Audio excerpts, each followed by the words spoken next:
A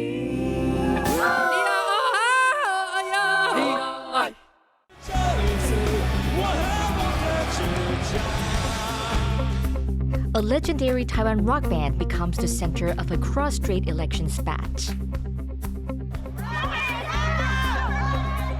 Taiwan's migrant workers do not have a vote in upcoming national elections, but do they even have a voice? The ultimate sacrifice. Taiwan firefighters demand change after another of their colleagues is killed in a line of duty. Plus, who will be Taiwan's next leader? The answer might all depend on what happens right on this stage on Saturday.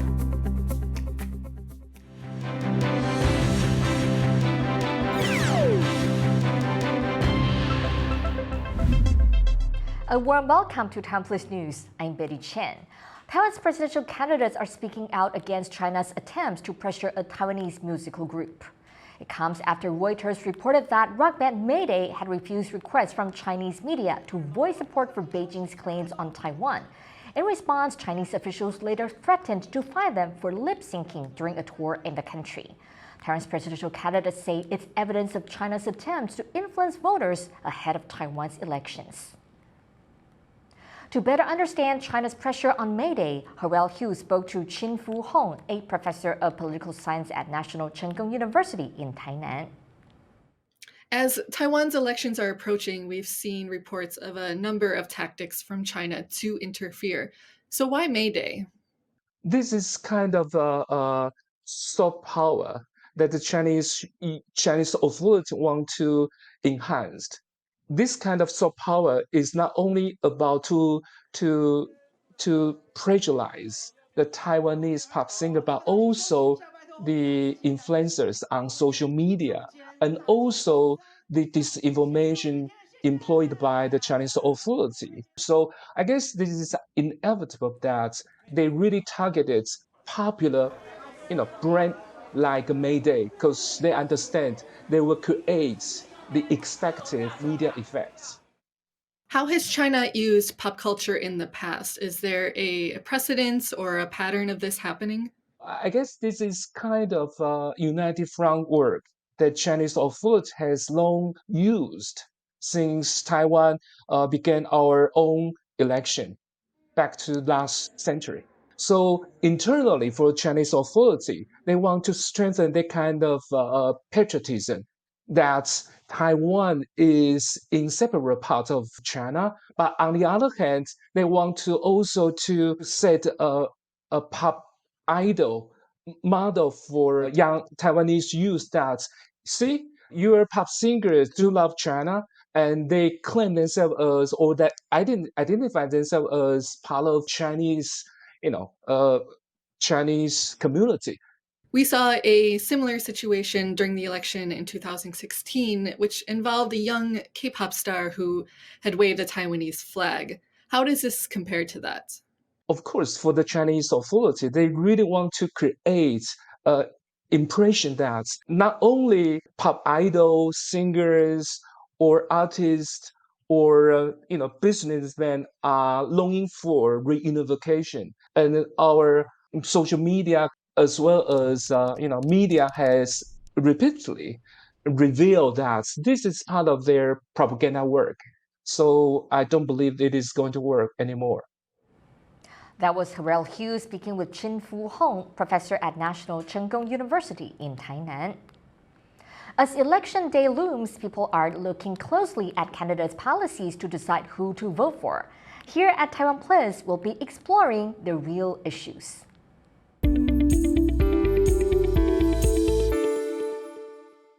With Taiwan's elections a little over 2 weeks away, candidates have been making all sorts of promises. But there is one group that feels left behind. Louise Watt explains.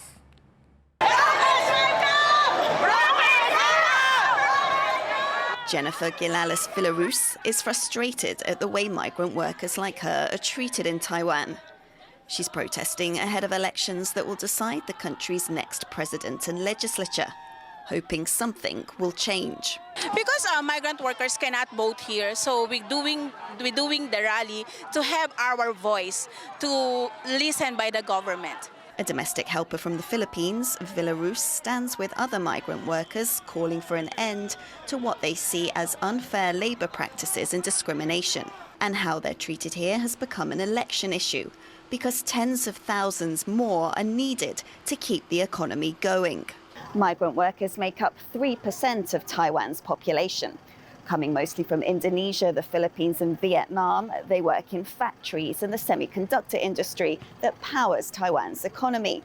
And they care for the country's growing elderly population. But tens of thousands of migrant workers lose their legal status when they leave an employer, often in search of higher wages or to avoid broker agency fees and poor treatment.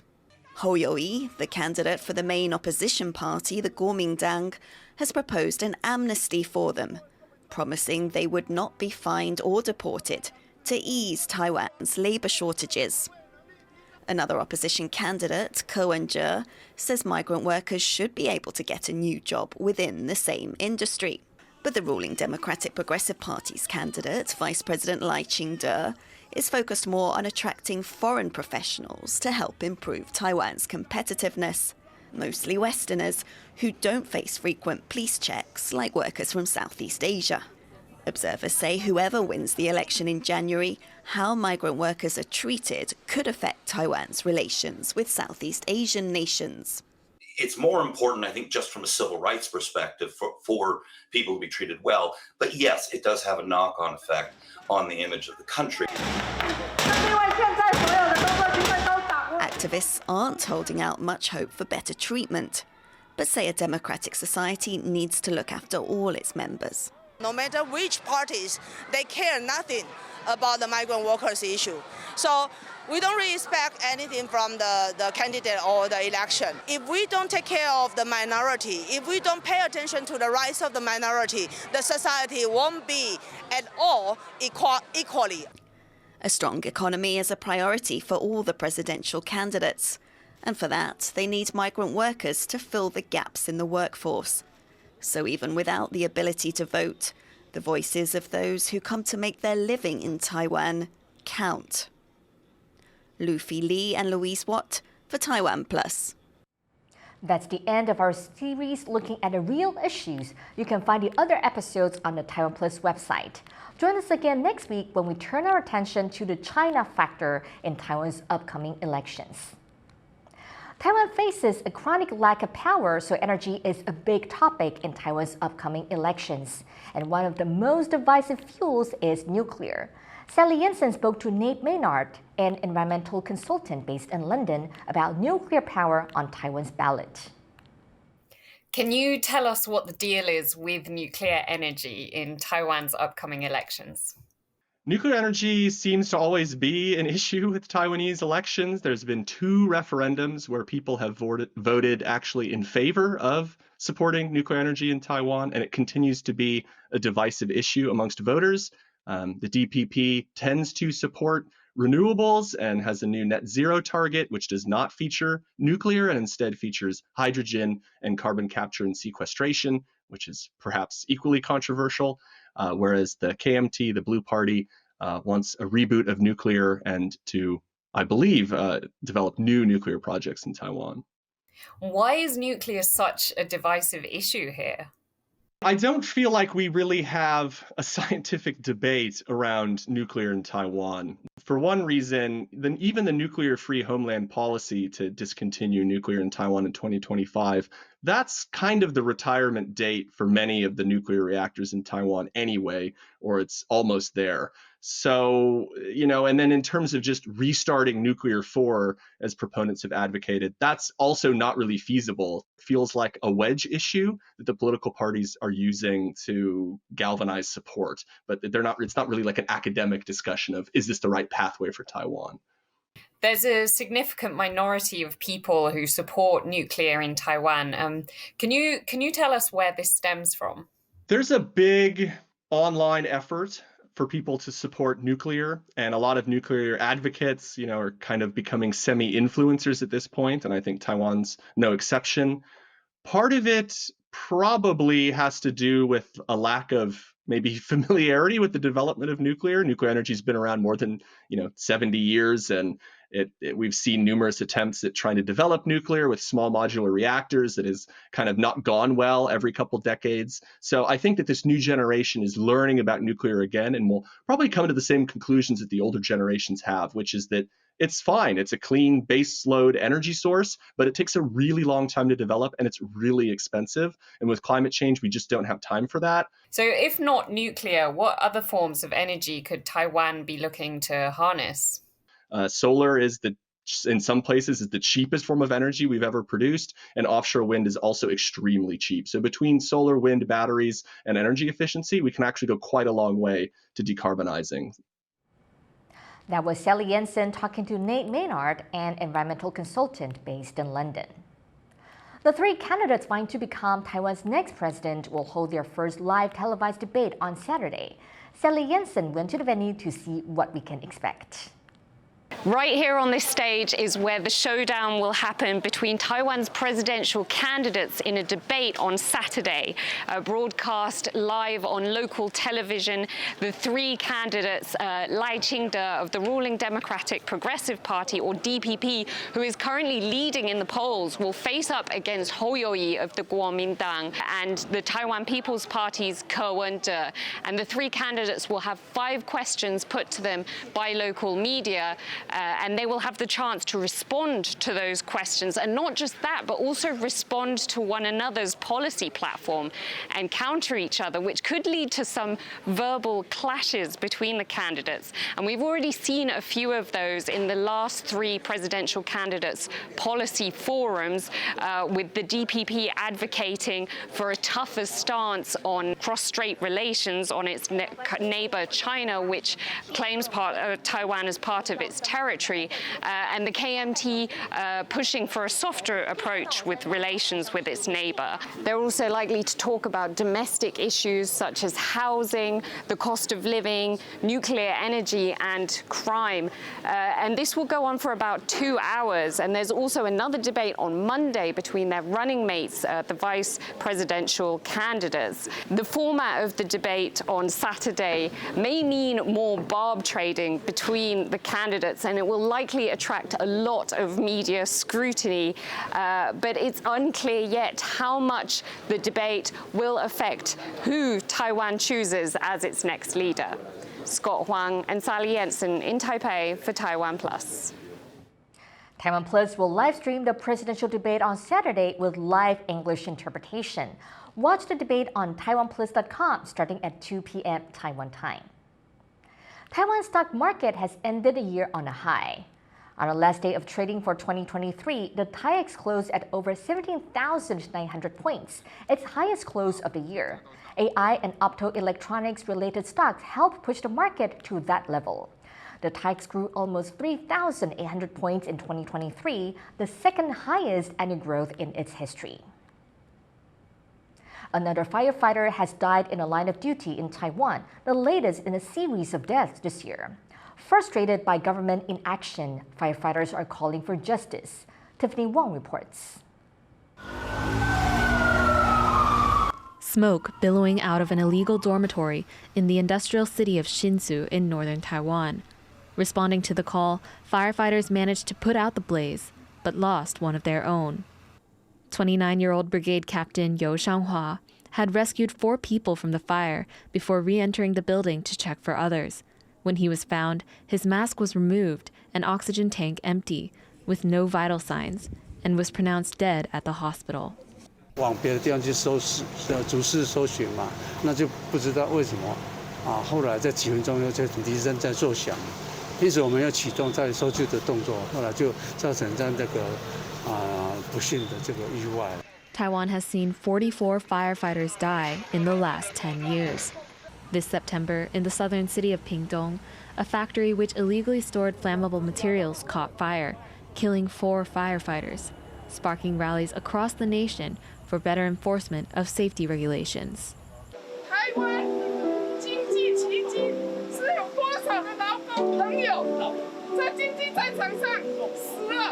Firefighters held a heartfelt vigil for those 4 fallen comrades and called on the government to do more to protect them, as civil servants risking their lives for others.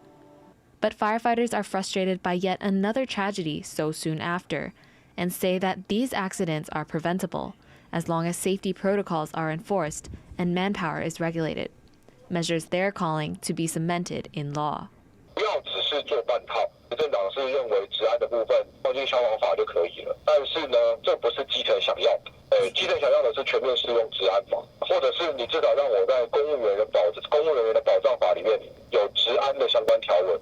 With these protections, firefighters hope to reduce the risks they face on a daily basis and prevent any more tragedies from occurring in the line of duty.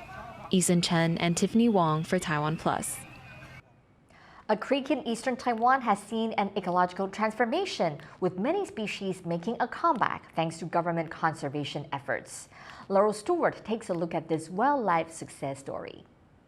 This is Mugua or Papaya Creek in Taiwan's eastern Hualien County. The lush greenery is home to an abundance of wildlife.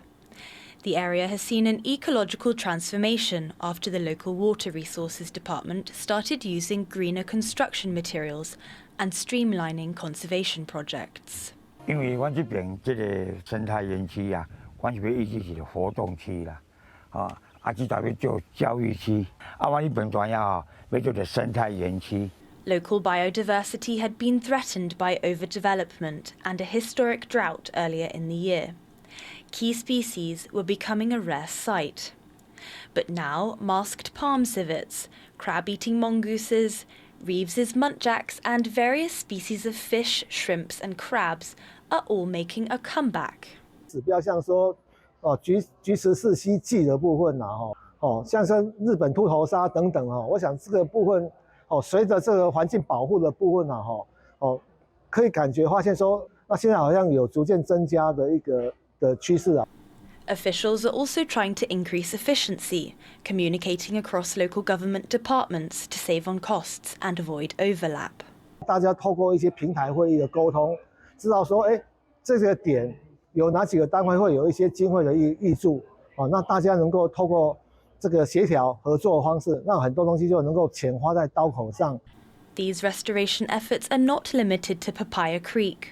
Hualien's Water Resources Agency has also been renovating a nearby dike which was damaged by a recent typhoon. An ecological hotspot, now safe from floods, it's an oasis where the public can connect with the local wildlife. Chris Ma, Sally Jensen and Laurel Stewart for TaiwanPlus. Coming up, an uphill push to preserve Bangladesh's hand-painted rickshaws.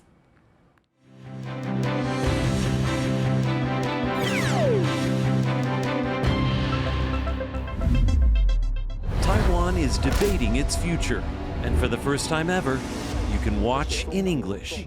On December 30th and January 1st, TaiwanPlus brings you simultaneous interpretation as the candidates meet face-to-face, followed by in-depth analysis of the debates. Special live coverage of Taiwan's presidential and vice presidential debates in English only on TaiwanPlus. On Gen Taiwan Speak Up, we make you a part of the conversation. I can't stand girls with a guy best friend. Really? I'm still wondering if it sounds Taiwanese enough. It's very complicated. I have to hide my skateboard every time. Really? Why? It's about freedom of speech. People have the values themselves. It's personal choice. A lot of people are not really ready to speak their truth.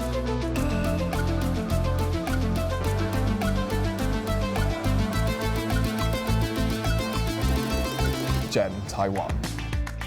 Gen Taiwan, Speak Up, every Tuesday, 8:10 p.m. on TaiwanPlus. We bring you stories from Taiwan. Every day of the week. Our reporters travel the nation.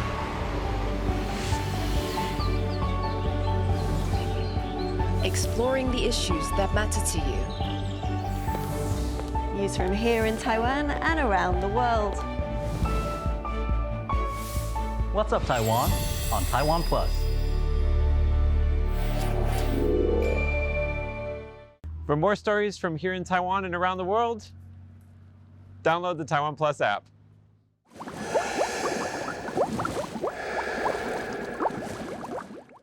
Start your weekend with a cup of coffee and a moment to reflect on what happened this week. Hello and welcome. We've got you covered, from defense and politics to high tech and the arts. Not just to Taiwan, the whole world is watching.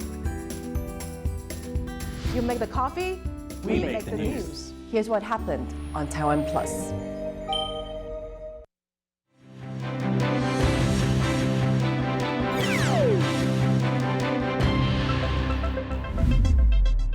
Welcome back. You're watching TaiwanPlus News. The former leader of a Hong Kong pro-independence group says he had fled to the UK and applied for political asylum.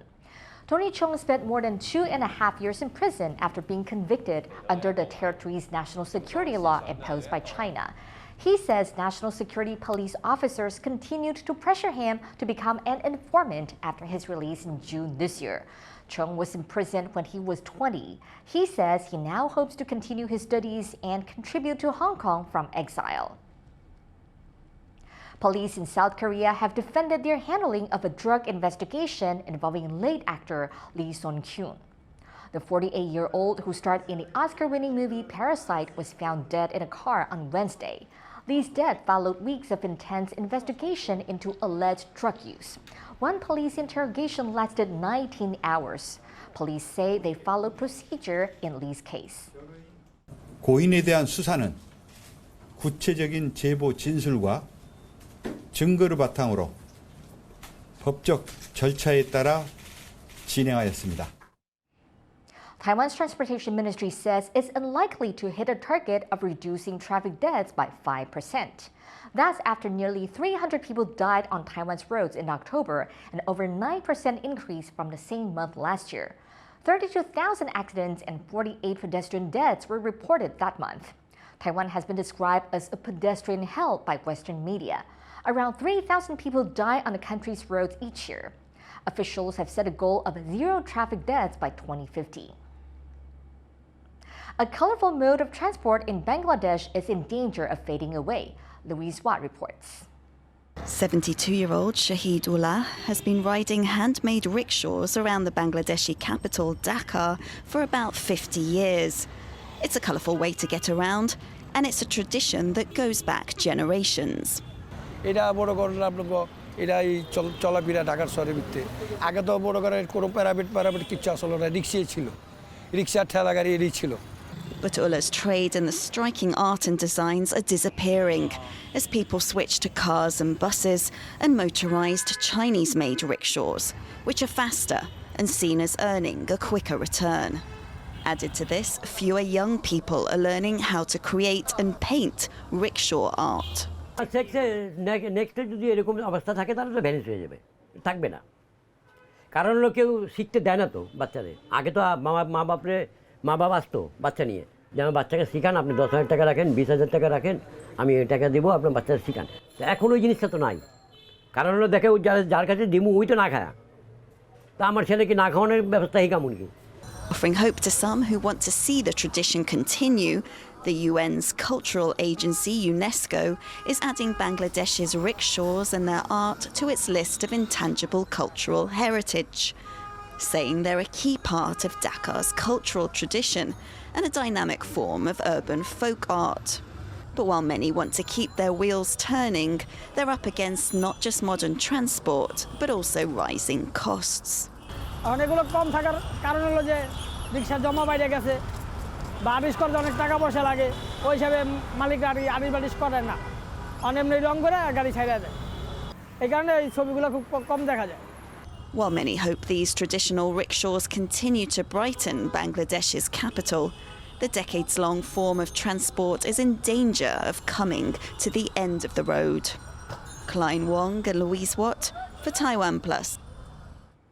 A prison in Brazil has replaced its guard dogs with geese. They hope 2 legs will be better than 4 when it comes to stopping prison breaks. Leslie Liao reports. With these geese honking and waddling about, you'd think this is a park, but it's not. It's a prison in southern Brazil. And these geese are not pets. They're called geese agents here, and their job is to patrol the prison perimeter and make sure nobody escapes. Mas em relação aqui, São Pedro de Alcântara, eu acho que a própria localização, né? A noite é muito silenciosa, até durante o dia, como tu pôde constatar, é um lugar bem silencioso, e à noite mais ainda. E também acho que a logística da unidade, como ela foi feita, né? Como tu pôde comprovar, e o espaço e outros fatores favorecem para esse tipo de segurança, no caso do bando de ganso, né? The birds patrol a green space between the prison's interior fence and the main outer wall. They're very sensitive to strange movements and honk loudly when disturbed. Officials here say they are not only more vigilant, but also cheaper than dogs. Então, por esses dois quesitos aí já dá para a gente ter em mente, ter ideia de que é muito mais rentável e muito mais viável a criação de ganso do que cachorro na questão da segurança na unidade. Né?